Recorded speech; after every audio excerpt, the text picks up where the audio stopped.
May not, but you're going to forgive us either way, right? Thank you. Okay, wonderful. I've had the opportunity in the past year and a bit to go to two mission services, mission opportunities. One was in Lima, Peru, and the second was in Bacumano. And Lima was very different. It's a massive. You need to get closer to the mic. Oh, thank you. Phyllis was gesturing, but I missed what the gesture was for. So thanks, Carol.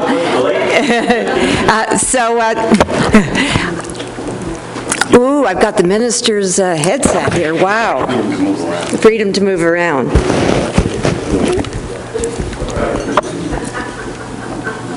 How's that? I think it's good. Is it good? Pardon? Oh, I think I'm okay. As long as I get rid of my little thing here. Oh, I'm rid of Tim. I'm just going to speak into this one. I think I can do it. So anyway, the first one was to Lima, Peru. And if you've ever been to Lima, it's like a desert. It's misty, but it never rains. So it's the most unusual place you would ever want to go to. And people there who are in poverty know they're in poverty because there's rich people down on the mainland, and in the poor people are pushed up the mountain, so it's like what you would imagine living on the moon. There's no grass, there's nothing green, and they live in these hovels.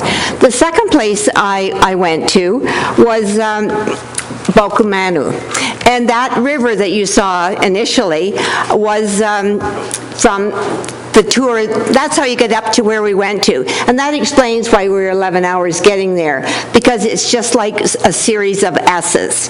So it's a very, very long trip. So as Tim said, it looks like our things are not working quite the way they might. So this is that's the engine on the boat. It looks like a bit like a motor off a lawnmower, and that's what it was like. And that was a big long shaft that went off the back of the boat. It was very small for 10 people, so it was a very long trip. No seats on the boats.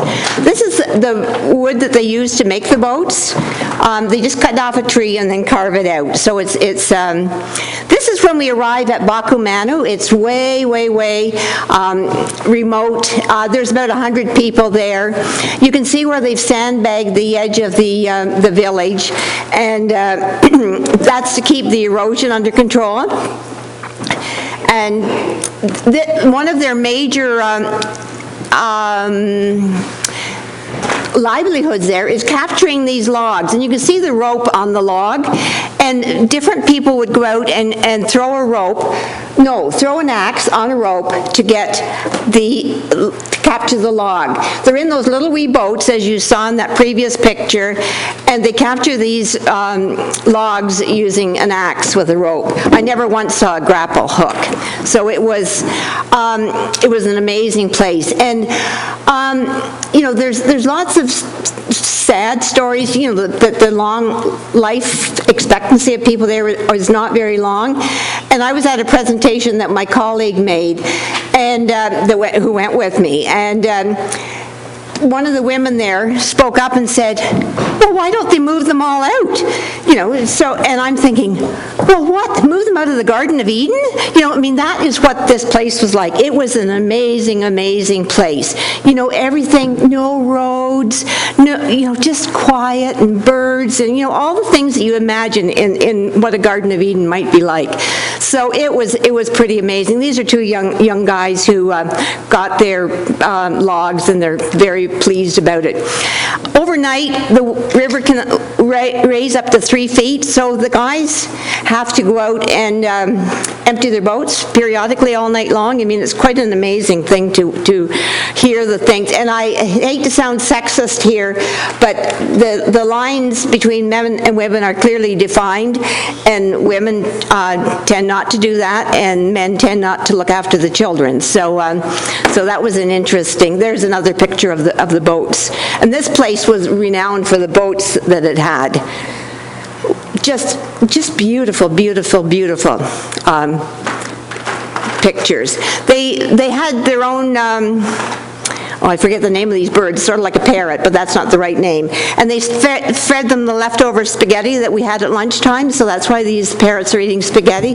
There's me in the jungle in the rain holding a parakeet, so, and there was lots of them there. Just beautiful, beautiful flowers. People live very close to nature. You know, their monkeys lived in the little hutches with the people, and birds, and it was very close to nature. And the dogs barked all night long. You know, I think they were scaring off the slithery things and stuff from the jungle at night. So. So that was a pretty scary event.